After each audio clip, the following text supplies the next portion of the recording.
If you listen to the standard broadcast, they'll tell you the World Cup is a meticulously managed corporate enterprise. They point to the massive sponsorship deals, the calculated scoreboards, and the sterile analytics. But the final whistle of last night's match shattered that illusion. Brazil's biggest icon collapsed on the turf in tears, the sudden release of months of hidden injury recovery and crushing pressure finally spilling over. And that intense pressure was cooking in every stadium. 12 different teams took the pitch simultaneously in a matchday that spiraled into absolute chaos. The emotional stakes of this tournament are so high that simply showing up with a famous crest on your jersey offers exactly zero guarantees of surviving the group stage. If you're scrolling through social media right now, you're seeing a flood of basic highlight reels showing massive blowouts. But a clip of a ball hitting the net tells you very little about how these games were actually won.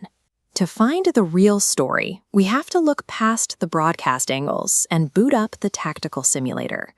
We're tearing apart all 12 teams to expose the specific field executions and tactical adjustments that drove these results. We are going to examine the exact defensive structures deployed on the grass and the highly synchronized mechanisms required to break them apart. Because when the referee blows the whistle, the pitch stops being a playground for superstars. It becomes a rigid system of calculated tactical inputs and outputs. Scotland deployed a dense cluster of defenders in the center of the box, but Brazil immediately redirected their attack, pushing wingers to the extreme edges. The exact second Neymar touches the ball out wide, 3 defenders abandon their assignments. By overcommitting to the wing out of raw survival instinct, they left a massive void right in the center of their box. Brazil exploited that newly created space to secure an easy 3-0 demolition. It shows that even a disciplined defensive line will fracture if you force defenders to choose between holding their strict formation and stopping an elite forward on the edge. That's how you dismantle a parked bus. But what happens when you face a team that wants the ball, trying to slowly pass their way out from deep inside their own territory? You get Mexico putting on an absolute clinic in physical bullying.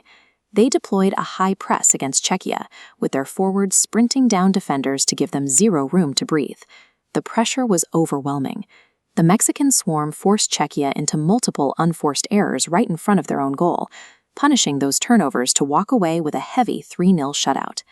Over in Group C, we saw a different approach to offensive problem-solving.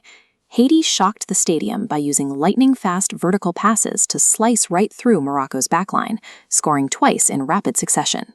Faced with a low-block defense, Morocco had to pivot.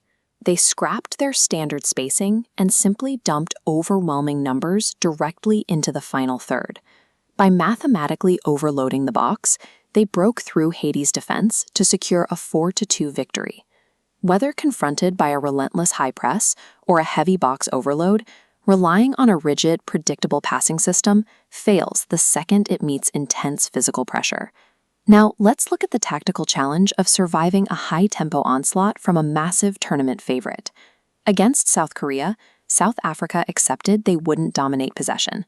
Instead, they built a coordinated defensive shell, absorbing wave after wave of Korean attacks without a single structural break. They patiently waited for the opening, and when South Korea finally overextended, South Africa executed one perfect counterattack. The result was a historic 1-0 upset, leaving the heavy favorites completely stunned. We saw a similar mechanical bypass in Bosnia's 3-1 victory over Qatar.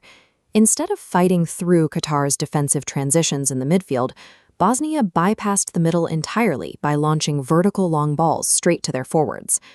When an underdog team fully commits to a synchronized defensive block and waits to deliver singular vertical strikes, historical pedigree and possession stats lose their relevance. Pulling back from the tactical simulators, the end result of these strategies is purely human. You see it in the joy and shared relief of the underdogs celebrating on the pitch. But beneath those celebrations lies a hard data point. Relying on individual star power or static setups is no longer a viable path to victory against modern, disciplined units. The moment the stadium lights come on, the history attached to a team's name offers zero protection against a mathematically superior strategy. The road to the final is a brutal grind. success will be determined by teams that can operate as a cold-blooded, synchronized 11-man unit. Ignore the obvious headlines. Follow the tactical data. Because international football is being won by the collective, not the individual.